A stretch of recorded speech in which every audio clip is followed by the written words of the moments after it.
And now, WWAX Productions proudly presents The Spotlight with Justin Hollywood. Hello, ladies and gentlemen, and welcome to another edition of The Spotlight. I'm your host, Justin Hollywood, and today I'm here with former independent professional wrestler and promoter Chris Wiggins. Chris, welcome to the show, man. Thanks for having me, buddy. Chris, I'm going to start off with a question I ask everyone here on the show. How did you get into wrestling, and what made you choose the business? My grandfather and my dad were both professional wrestling fans. The NWA and Georgia Championship Wrestling and Crockett Promotions, all of those big companies used to run Bell Auditorium every Monday night. So that's where my dad and my grandfather spent a lot of time. And so naturally, I became a professional wrestling fan. There's proof that my grandfather's actually used to record wrestling shows for me back when I was a kid, and it was like back when I was 2 years old when I first started watching wrestling, and ever since I've just been amused with it. As I got older, I definitely wanted something I wanted to be involved in, but my parents decided to take the savings that we're putting into a college fund for me to actually go to college instead of going to wrestling school. So I had to go through some back doors to get into the business, and start off doing renegade backyard shows and stuff like that, and eventually being connected with people who actually knew what was going on, people who were actually trained, people who have actually been in the business for a while, and were very generous to show me the things that I was doing right and the things that I were doing wrong. And I would like to think that I kind of had a natural ability to be able to do some of the things in this business, or be able to read things that other people, have to learn. Who were some of your favorite wrestlers growing up? I have different time eras because, as you get older, your likes and dislikes change. So obviously I was born in the 80s, mid-era of 80s, so late 80s I was definitely a Hogan fan. As I got older, I was very impressionable from my father, so I ended up having his favorite wrestlers in the 80s were the Hart Foundation. So as Bret Hart became a singles competitor and became a champion, and not only tag team champion but Intercontinental champion, and then soon to be WWE champion, that was somebody who I liked.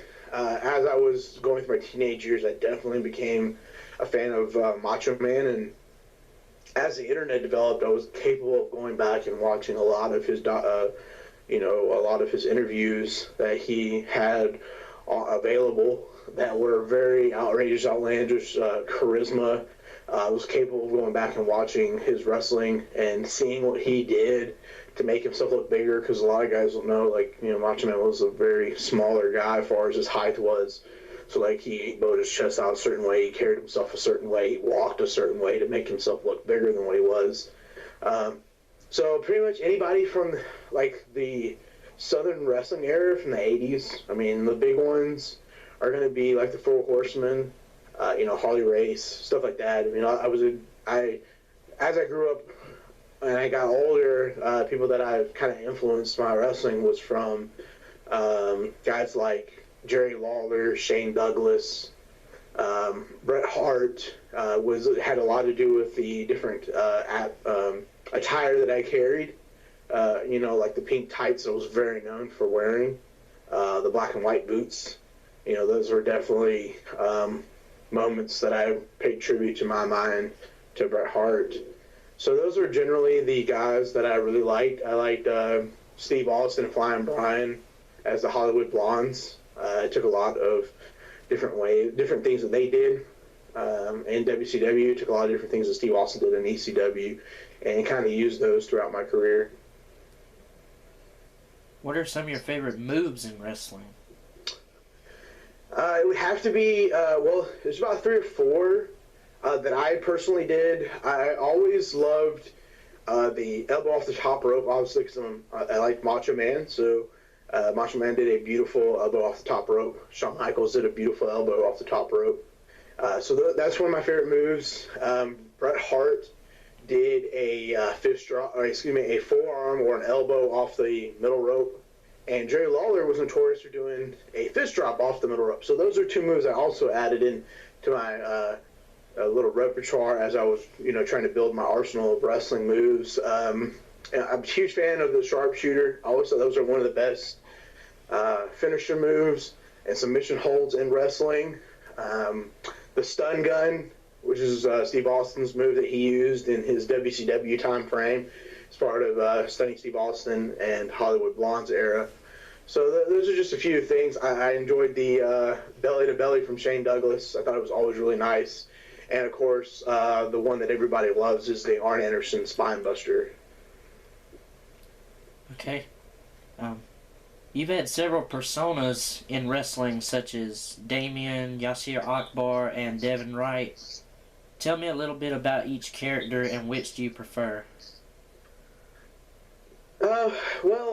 So Devin Wright was basically modeled after a really corny DC comic book character, which evolved into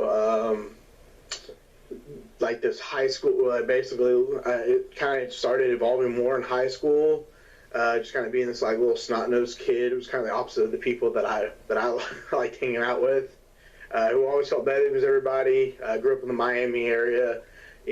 Some people would like to call it like a Del Rio character these days. And it was just like a really cocky, bad dude that came in and was, didn't really care if people respected him, but also just kind of wanted people to fear him. Damien was a ripoff. Or originally, the idea was supposed to be a ripoff of another wrestler named Draven, who is known as Brandon Parker. And I took that character that was given to me and transformed it into something completely different. It was going to be like a mix of Al Snow, Mankind, and Terry Funk. The reason I say Al Snow is because I talked to stuffed animal pigs, and every single one that I had a certain name, had a different persona. They did different things, but the most famous one, which would be Frank the Pig, which was given to me by like a little small backyard promotion years ago, and I just kind of kept that. And as I became an indie worker, it was something that I used just to kind of be fun and as a filler match. And it was kind of a hardcore wrestler mixed with some comedy. And then the Yasir Akbar was, I'm a conspiracy theorist, so I was trying to find a way to get back into the business and give myself something that stood out from other people.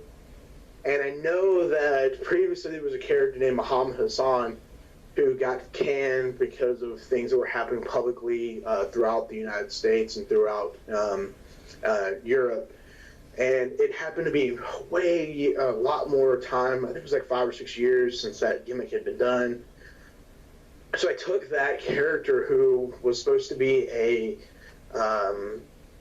Arab American character. Like my father was like Arab and my mother was American, and I tried to give it as if my perspective of what I felt Arab Americans were being treated, how they would feel, how would one feel growing up in the United States. And I remember clearly when I was in high school, the events of 9/11 and stuff like that I used and try to portray and try to tell people, like, we're not the bad people like you are. And, obviously it's like, when you have the Iraqi-Afghanistan war and stuff like that going on, people are going to be pro-American. So no matter what you say, you're going to be instant heel. And so I think that was one of my favorite characters because I could play with that line that I could play with more emotions. Obviously, I could never get the emotion of happiness from them, but I could always play with their anger, their fear. I could bring them in a lot closer than they think that they, would allow them. We're not going to allow this guy to come in and penetrate our homes. And actually, I was, because I was getting to them. I actually had one time where a lady tried to reach over the guardrail and hit me with her cane in Royston, Georgia.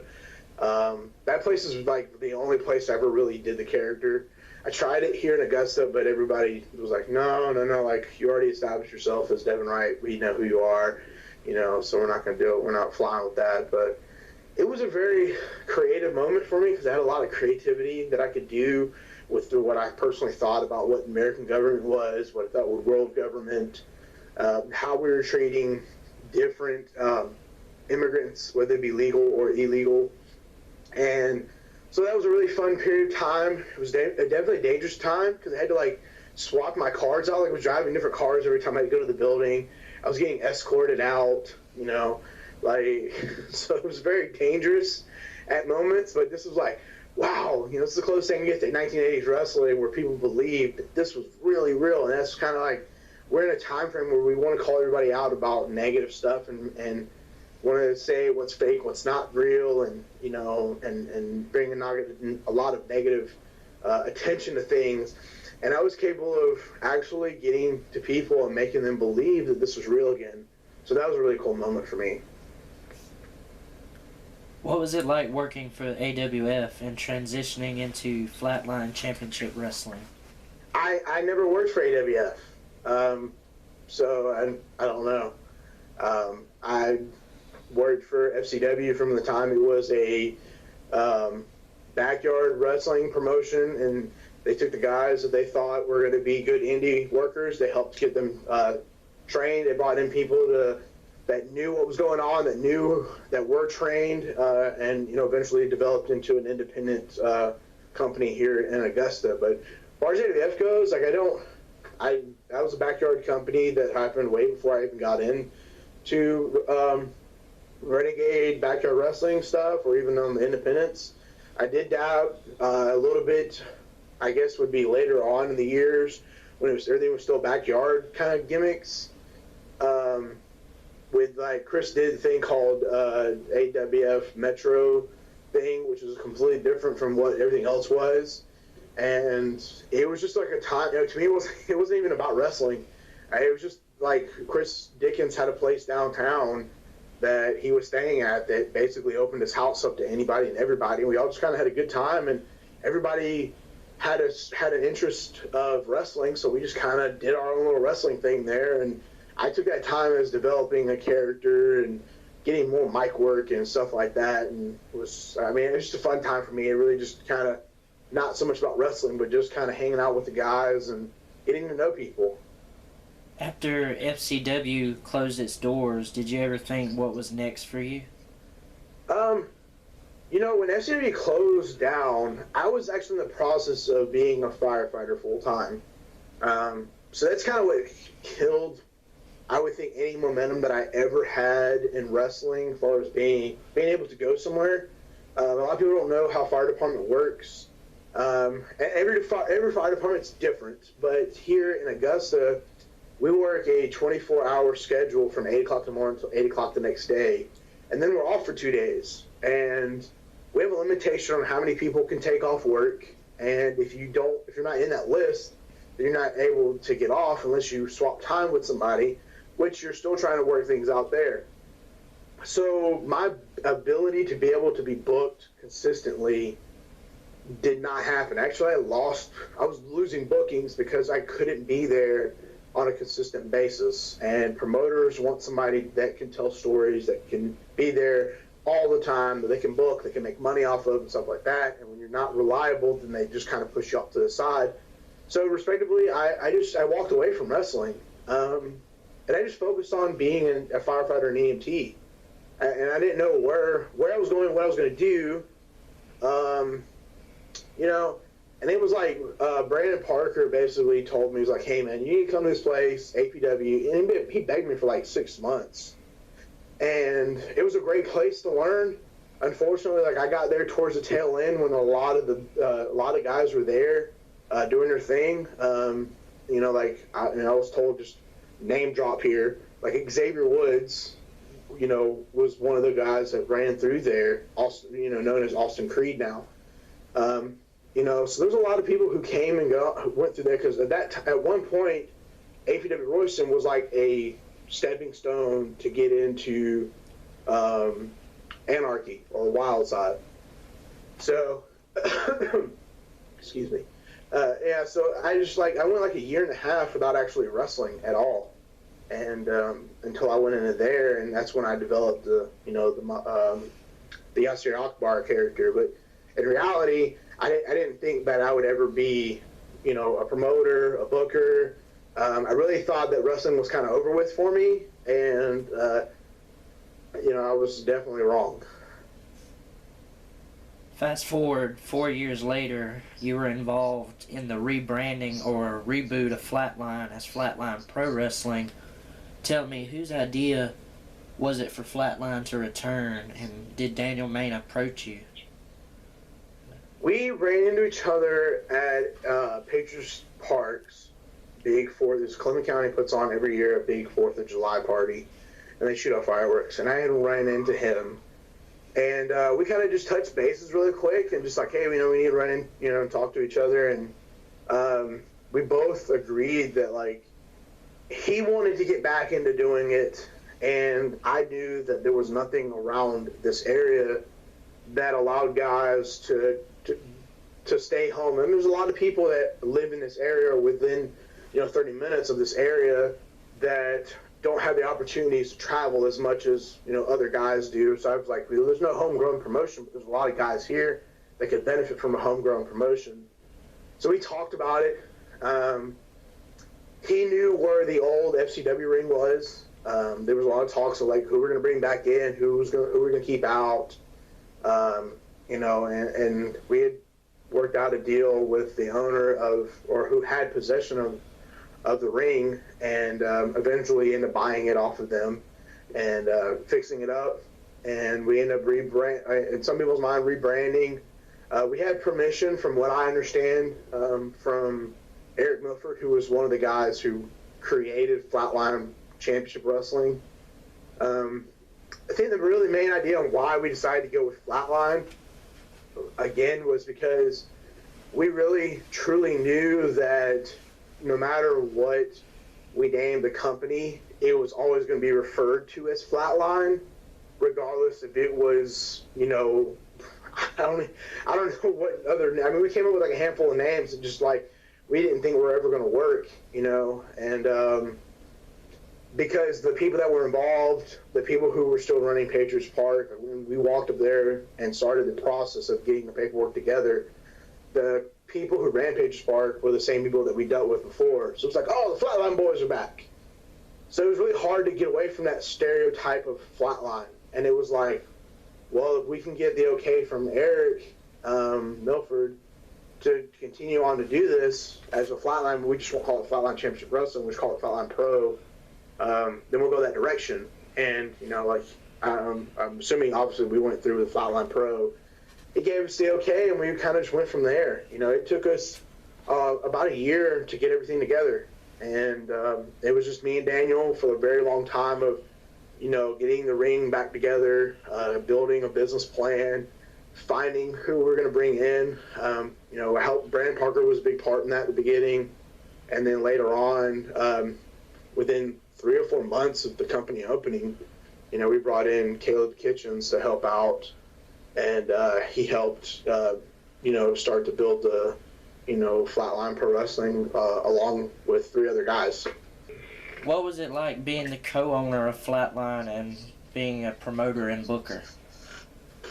A lot of work, a lot of headache, a lot of fun. It was just, I don't know, some moments were really good, and then some moments were just okay, and then they were bad at times.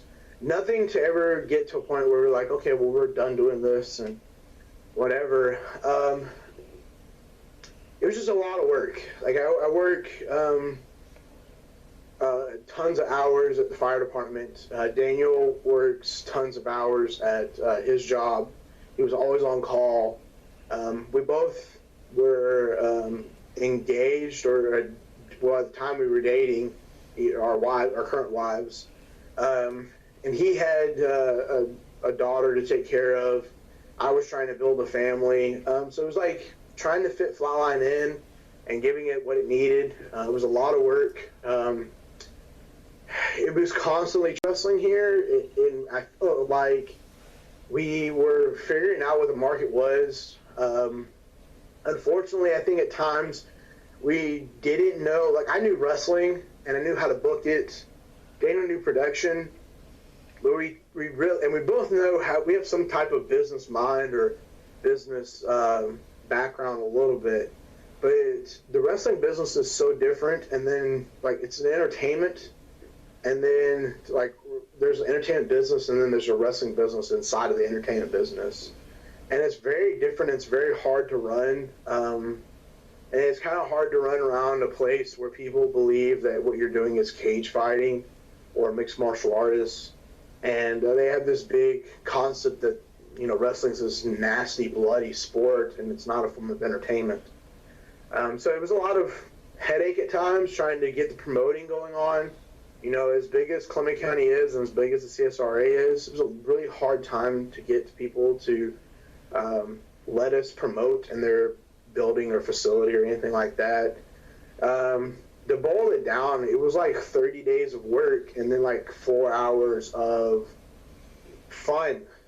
A lot of people don't know this. It's been kind of as Flatline closed and a lot of these podcasts are starting to spring up really quick. So some of the information of how Flatline was put together in our first 3 years or 2.5 years, we were only allowed to come in at 4 o'clock in the afternoon, and then we started the show at 8. So the gym itself had to have these big blue mats that got put down. They were as long as half a basketball court. And they probably weighed like 100 pounds or so, maybe a little bit more than that, maybe 200, because I really don't think anybody could really pick them up by themselves. So I'm just going to estimate they were like 200 pounds, which are probably, I could be wrong, but there was like 6 of those we had to lay out, and then you had to come in and you had to put the ring together. And then, at early stages, we really didn't have a screen, but we were starting production stuff with videos a little bit. So we did have projectors and lights and stuff that went up, and then eventually we got into putting up 2 projectors, 2 big screens, guardrails, chairs. We were doing concessions for most of the time we were there. So we did a lot of that in 4 hours, or actually 3.5, because we would open doors at 7:30 and start the show at 8.